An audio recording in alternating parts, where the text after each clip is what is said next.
Selamat hari Minggu. Tuhan memberkati saudara sekalian. Apakah saudara pernah cemburu? Atau apakah saudara pernah sombong karena merasa lebih baik dari orang lain? Setidaknya semua orang pernah mengalami perasaan cemburu dan sombong. Saya juga pernah merasakan hal ini. Setiap kali merasakan hal ini, saya kembali mengingat akan hari penghakiman terakhir di mana saya berdiri di hadapan Tuhan. Tuhan yang menghakimi hidup kita. Penilaian dari Tuhanlah yang terpenting dibanding penilaian dari orang lain maupun diri kita sendiri. Pokok bacaan kita hari ini merupakan perumpamaan tentang penghakiman terakhir dan hidup manusia. Hari ini kita akan membahas pujian yang diberikan oleh Tuhan kepada hamba-Nya. Pertama, baik sekali perbuatanmu itu, hai hambaku yang baik dan setia. Kedua, engkau telah setia dalam perkara kecil. Ketiga, aku akan memberikan kepadamu tanggung jawab dalam perkara yang besar. Keempat, masuklah dan turutlah dalam kebahagiaan Tuhanmu. Pertama, baik sekali perbuatanmu itu, hai hambaku yang baik dan setia. Coba kita bayangkan betapa mengharukan dan menyenangkannya mendengar pujian seperti itu pada akhir zaman. Membayangkannya saja, hati saya berdebar-debar karena terlalu senang. Sedangkan pujian ini bertolak belakang dengan hamba ketiga yang mendapatkan omelan. Tuannya itu berkata, "Hai kamu hamba yang jahat dan malas," kepada hamba itu. Ada hal yang harus kita bahas di sini. Muncul yang jahat, kebalikan dari yang baik. Sedangkan kata malas adalah kebalikan dari kata setia. Rasanya sedikit unik. Biasanya lawan kata malas kan kata rajin. Sedangkan kata setia butuh sebuah objek. Setia kepada seseorang. Kalau kita setia pada objek yang salah, pada akhirnya kita seperti tidak melakukan apa-apa. Benih yang tidak ditanam untuk Tuhan akan berbuah pahit dan akhirnya akan rusak lenyap. Roma pasal 14 ayat 23 tertulis, "Dan segala sesuatu yang tidak berdasarkan iman adalah dosa." Walaupun kita hidup dengan rajin, tetapi tidak di dalam Tuhan, maka di akhir zaman Tuhan tidak akan mengakuinya. Hamba ketiga pada perumpamaan hari ini pemilih aman dibanding setia. Dia mengubur 1 talenta itu di dalam tanam. Menurutnya, cara ini adalah cara yang paling aman. Namun sebenarnya tidak. Menyerahkan hidup kepada Tuhan adalah yang paling aman. Kedua, engkau telah setia dalam perkara kecil. 1 talenta adalah satuan berat. Satuan berat ini berbeda-beda di setiap zaman dan daerahnya. 1 talenta sedikitnya seberat 30 kilogram.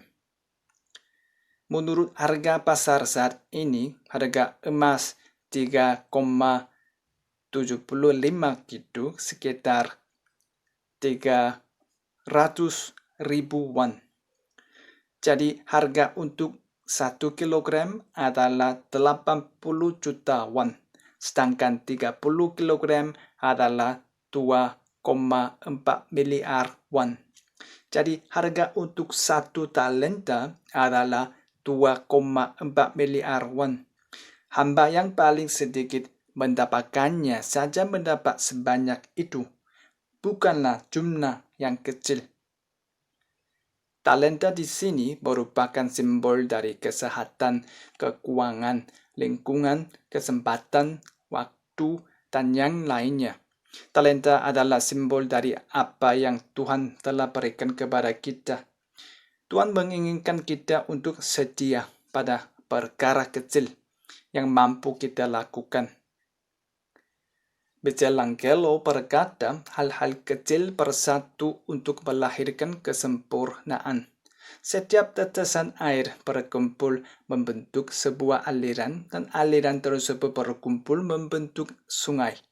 Setiap butiran pasir berkumpul membentuk padang gurun. Pohon baobab yang besar pun dimulai dari pohon yang kecil. Otot-otot kecil di dalam tubuh bekerja sama sehingga kita bisa berjalan, berlari, dan berenang. Semuanya dimulai dari hal yang kecil. Hal ini menunjukkan betapa pentingnya hal yang kecil. Begitulah kita tidak menjalani hidup kita sekaligus, namun kita menjalaninya sehari demi sehari. Hari-hari kita lebih banyak hari yang biasa dibanding hari yang spesial. Kita harus mampu melihat spesialnya hal yang biasa untuk mencari hal yang luar biasa.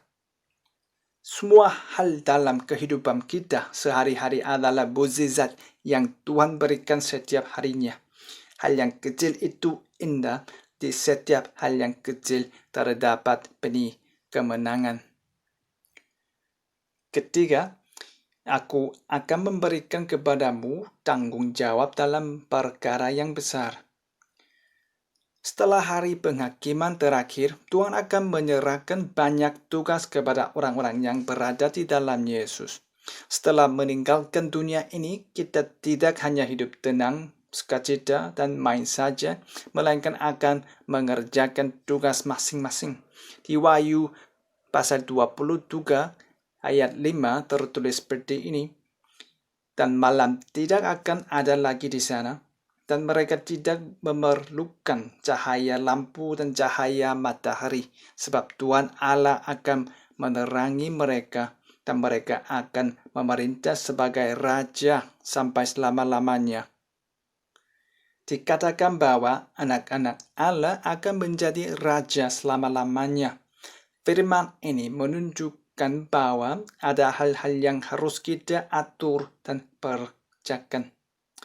Saya berharap kita semua akan diberikan lebih banyak lagi pekerjaan dari Tuhan.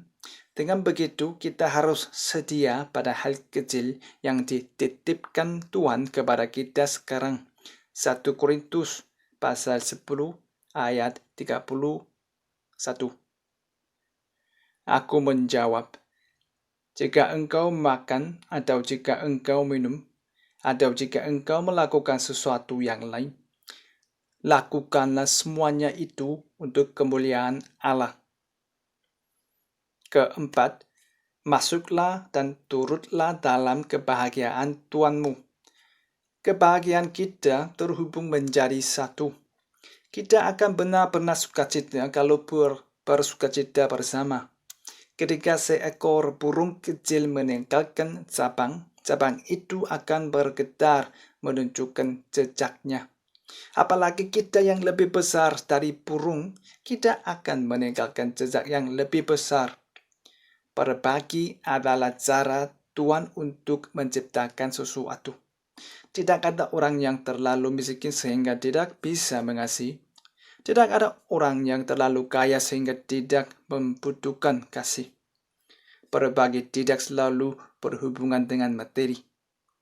Tatapan dan raut wajah yang hangat, salam penuh berkat, senyum bahagia, kata-kata penghiburan, tepuk tangan pemberi semangat, pelukan hangat, kebersamaan, kerendahan hati dan perhatian, semuanya ini adalah berbagi.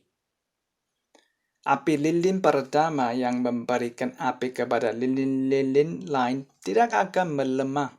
Anehnya, semakin banyak kita berbagi kepada orang lain, kita akan semakin berkelimpahan. Oleh sebab, Tuhan yang memberikan kita kelimpahan tersebut. Tuhan telah membagikan sukacitanya kepada kita. Dia akan membagikan kembali sukacita yang sempurna setelah akhir zaman. Baik sekali perbuatanmu itu, hai hambaku yang baik dan setia. Engkau telah setia dalam perkara kecil.